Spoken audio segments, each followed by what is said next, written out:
Warframe is a big game. For 10 years, Digital Extremes had added various content updates to the game that made it big, and it's now like a game with lots of mini-games inside. Honestly, what other games can you think of that has fishing, open world, nemesis system, ninja-like movement, robot battles, boss fights, and so much more? This game is unique, and sometimes it might get confusing and overwhelming for players.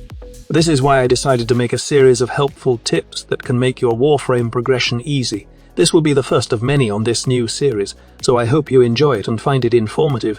Also, you might find something new and helpful from watching this video. First of all, let's talk about progression. If you are a new player, the best advice that every veteran player can tell you is to progress through the star chart until you unlock all nodes. Better yet, unlock everything until Steel Path levels. Now you might say that I'm delirious for suggesting this, as Steel Path is hard for new players, but there's a simple trick to bypassing that tough fight against normal and Steel Path enemies, and that is simply joining a clan. Warframe community is one of the best gaming community, and you will find players that would help you with your progress. Some are even recruiting members, or just going to the recruitment chat will allow you to join a clan in no time.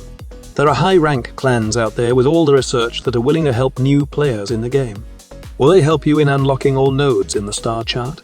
Well, sometimes there will be someone with a lending hand, but oftentimes you join a clan because you get access to all the warframes and weapons research that a clan has.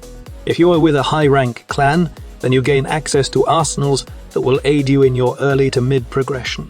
Now, let me give you some examples. First of all, in the Tenno lab, you can research the most meta warframe of all, and that is Wukong. This warframe can breeze the star chart progression, given the versatility of his skill set. You can also unlock Banshee in here and feed it to the Helminth system later, so you can use her Savage Silence in all your Warframe to level up faster solo. Then your next stop would be the Grineer lab, wherein you get the Ignis Wraith, the best flamethrower for progression. This alone will help you progress through the normal star chart. Then you also got the Orokin lab, which holds the secret recipe to shield gating exploit. The Decaying Dragon Key allows you to lower your shield values, and you can use this with either Augur mods or the Brief Respite Aura mod, so you can regain your maximum shield fast. With a lowered shield value, you can get the Overshield fast, which allows you to abuse the 1 second invulnerability of the shield gating mechanic. Do take note that these are just little things, but it does help a lot in terms of progression. However, don't expect that after joining a clan, you will get all these things and use them in real missions. These are just blueprints, and you need to craft them in your foundry. It costs resources, and it's best that you just craft them if you have enough resources. Take, for example, Wukong.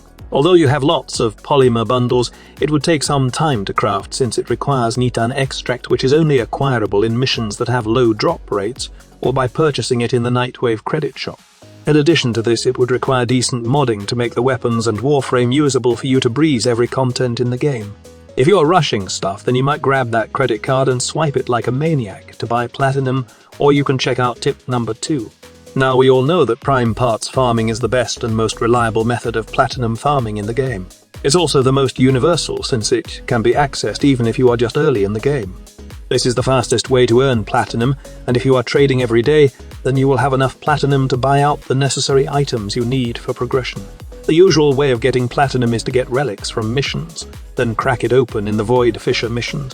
While it's very easy to get prime parts, not all sell for a good amount of platinum, and most of them are considered prime junks and only sold for 1 platinum each.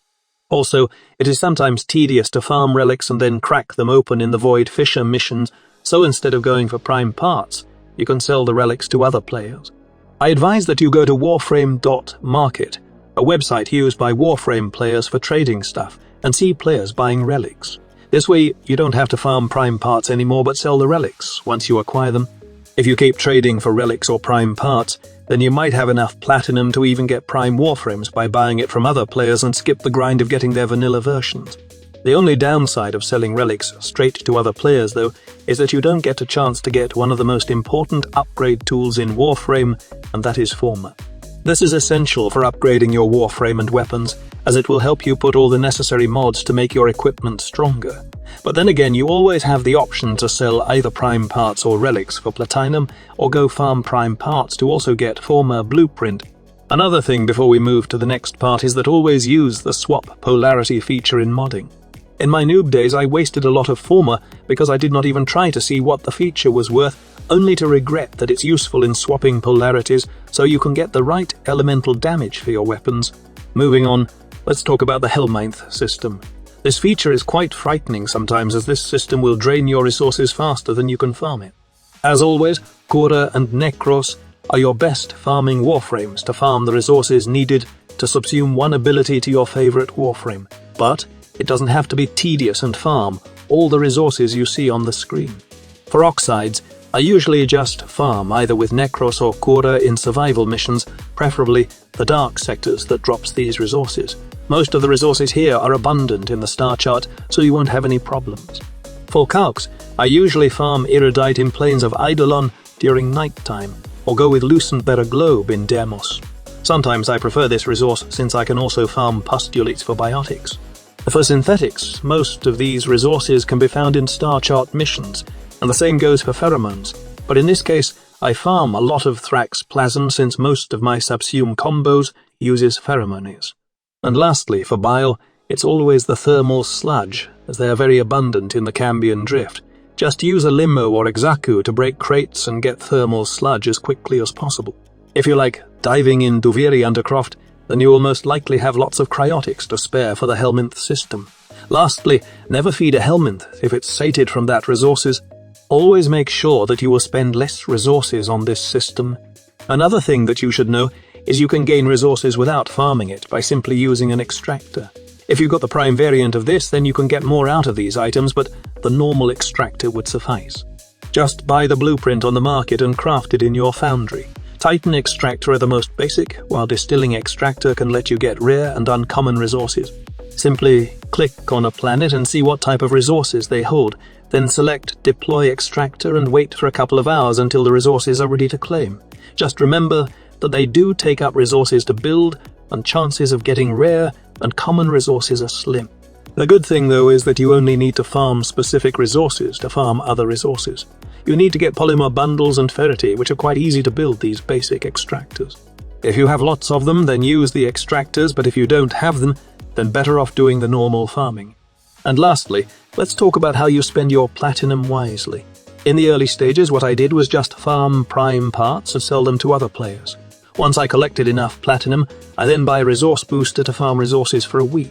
The next week is back to platinum farming again, and then I pick up a credit booster and then go to the index to get lots of credits. The next week, it's platinum farming with prime parts again. And then after I gathered enough platinum, I then bought an affinity booster to level up my warframes and weapons. In the past, I usually go to either Sanctuary, Onslaught or Hydron in Sedna to level up warframes and weapons. But right now you can use the Helminth system to solo level fast. If you want to check those guides out, then I included the link in the video description. So what I'm suggesting here is to plan a schedule for when to rank up your things, farm resources, farm credits, and farm platinum. I highly suggest just going for the 7 days booster, so you won't waste up any platinum when you are not doing a specific task. It's better to have a good schedule on when to do things in Warframe, not just to make things easier and faster, but also to avoid burnout, as you will experience this once you wasted platinum for nothing, or just by simply doing the same thing for a whole month. Now, these are just a few for progression. If you have something to add, then feel free to share it in the comment section below.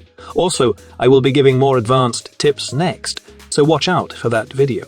Thank you so much for watching, and I will see you on the next one. Have a great day and stay.